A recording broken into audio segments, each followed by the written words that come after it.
là. Je me tiens devant vous pour venir témoigner dans la maison de l'Éternel. J'étais aveugle, mais les yeux, je ne voyais pas. Et aujourd'hui, c'est pour cela que je suis venu avec vous pour venir rendre l'amour tout ce qu'il a fait pour moi dans ma vie. Et j'étais assis là-bas, j'ai trouvé les deux petits garçons en train de se battre, l'autre dans l'autre, là et l'autre, cap à l'autre, donne un coup à l'autre. Et c'est pas comme ça. Voilà pourquoi je me tiens debout devant vous pour venir remercier mon Dieu tout ce qu'il a fait pour moi dans ma vie. Je vous dis, à chaque fois que je vois cet homme témoigner, j'ai des larmes aux yeux. Je pense que tout le monde l'a connu. Il a dit à un moment, vous savez, ce n'est pas tout le monde qui a l'expression de témoigner devant les gens. Il a dit qu'il était aveugle. Les gens, il y en a certains qui pensent que aveugle qui parle là, c'était parce qu'à un moment donné, il voyait flou. Maman Marie est là. Elle est où? Voilà, c'est ça maman ou ça sert?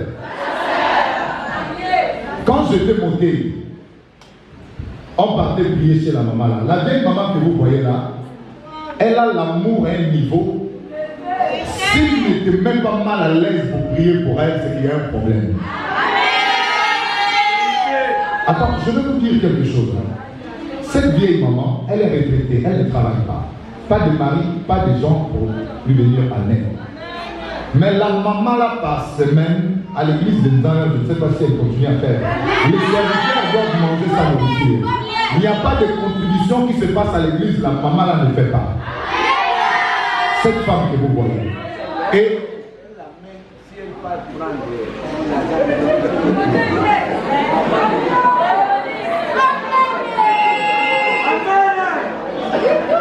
écoutez, amen.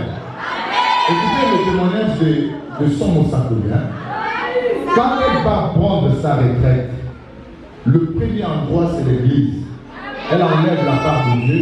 Elle demande s'il y avait quelque chose qu'elle pouvait faire.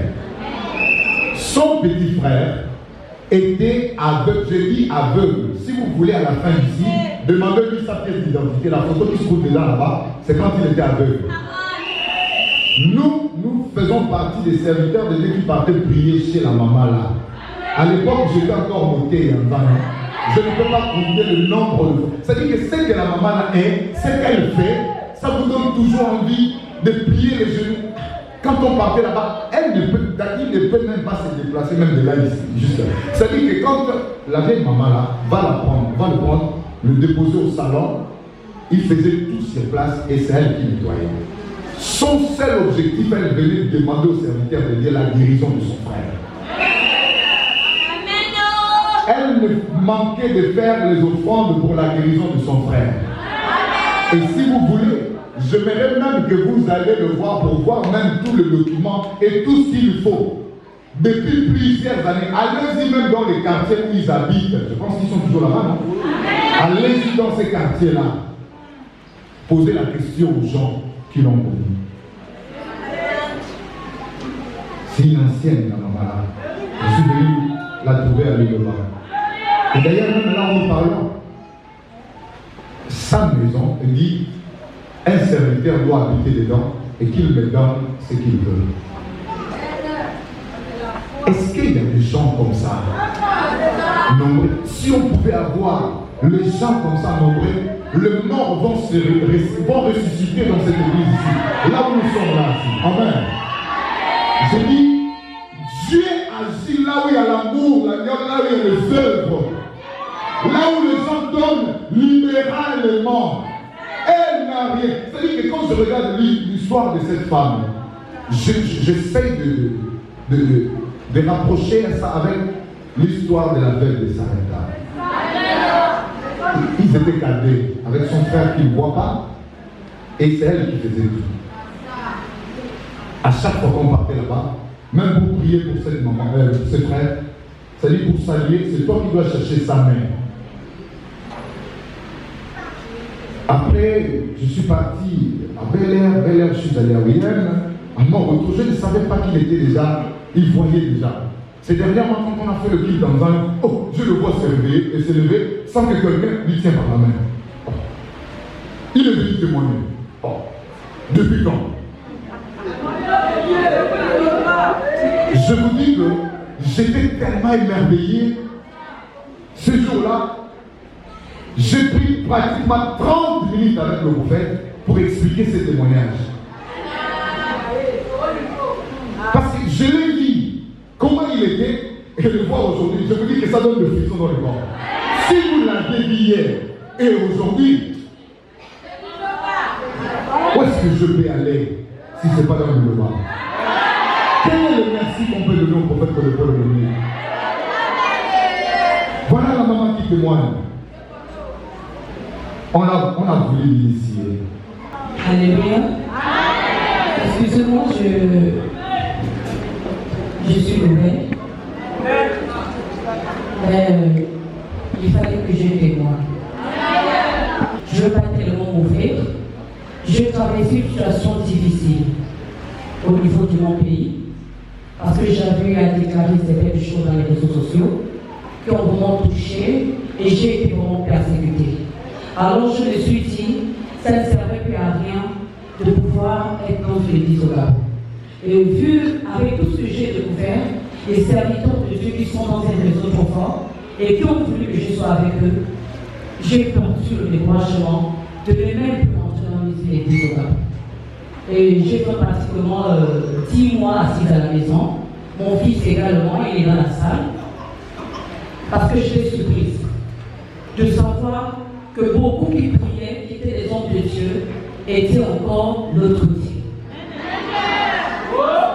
Et ils m'ont demandé d'être avec eux. J'ai refusé.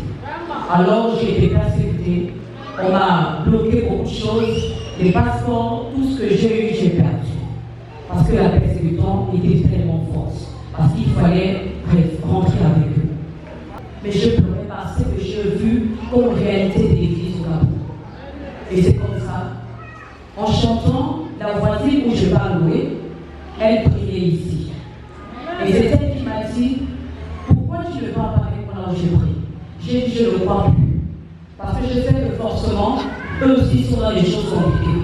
Et je ne veux plus me rendre dans des choses compliquées. Et après, je serai encore harcelée. Elle me dit non, non. Parce que la guerre est venue ce jour. Et j'ai croisé le prophète qui est en blanc et l'autre aussi qui est en noir. Ce qui m'a rompu, c'est parce que le monsieur, le prophète qui est en noir, a réussi à décortiquer la parole de Dieu. Et dans la parole de Dieu, que le prophète décortiquait, j'ai reçu la réponse à la question de là où Dieu m'a porté sous la pluie et dehors de gauche à droite. Alors j'ai compris que je ne vivais pas un instant de folie, mais c'était la rencontre avec le Seigneur. Et il a enseigné ça. Je me suis retrouvée en forme de prophétie dans son enseignement. Et j'ai compris, j'étais dans une église qui avait la parole. Mais ça ne m'a pas rassurée. J'étais assise à ce culte, les gens chantaient, j'étais encore surprise de voir, tout le monde chante, tout le monde va comme ça. Alors je n'ai pas fait. L'homme de Dieu a dit, tous ceux qui sont dans la salle, madame, toi, mets-toi debout. Si tu ne chantes pas, tu vas chanter, tu sors. J'ai dit, ah, ça c'est quelle église? J'ai dit non, je ne peux pas, il ne peut pas m'exiger à faire ce que je ne connais pas pourquoi je dois faire. Alors celle qui m'a mené, elle m'a appuyé. J'ai dit, ne m'appuie pas. Peut-être quand on fait ça, c'est pour que les gens vont mourir. J'ai dit, ne m'appuie pas, je ne le fais pas. Alors l'homme de Dieu regardait, il insistait. Poussé par l'Esprit de Dieu, il commence à dire, chez nous à Iloba, quand on chante, c'est pour que Dieu te délivre de maladie, Dieu te bénit dans tout ce que tu veux, et si tu as le finance développé, Dieu dépend de la situation financière. Mais maman, ce qui m'a intéressé, c'est quand l'homme de Dieu a dit, lorsque tu danses, Dieu ouvre les voies de ton finance qui est bloquée. Alors j'ai commencé aussi à danser. Parce que la situation qui m'embêtait, c'était le finance. Et j'ai commencé à faire le pas de danse. Bien que je ne connaissais pas, j'ai commencé à danser.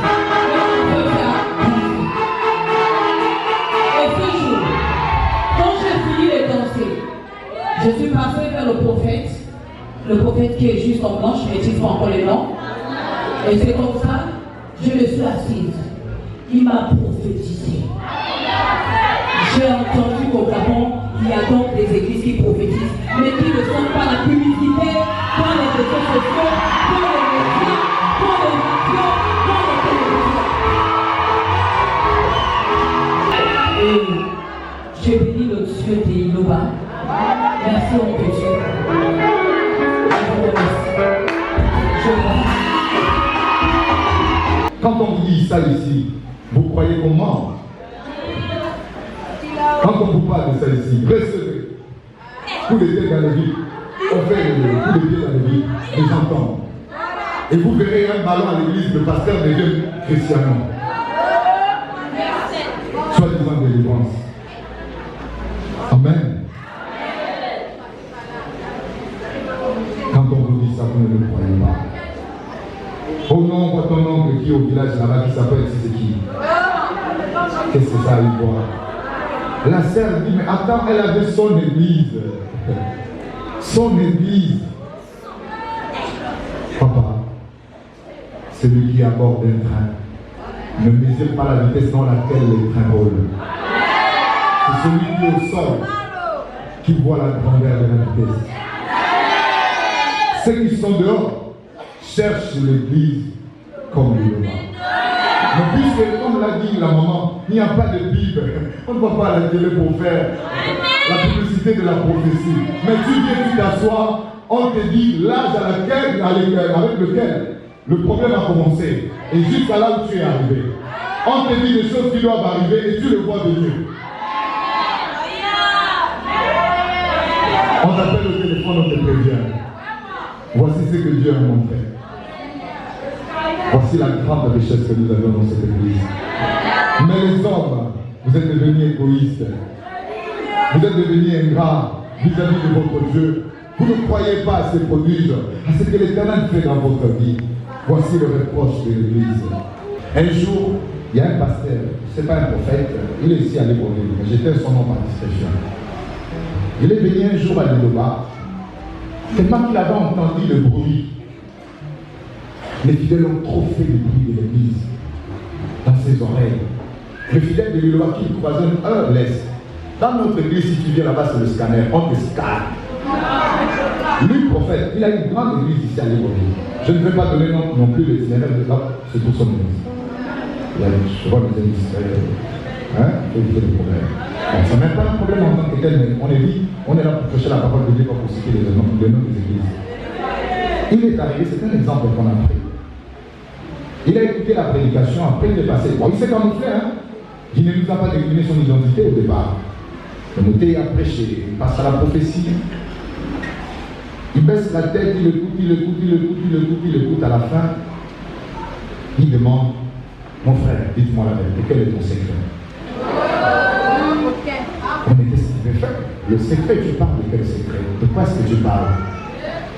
Est-ce que dans ce monde, il y a des gens, sans te connaître, qui donnent le détail de ta vie avec le nom de maladie et la douleur que quelqu'un vient d'avoir que la nuit, toi tu as dit ça déjà? C'est quoi le secret?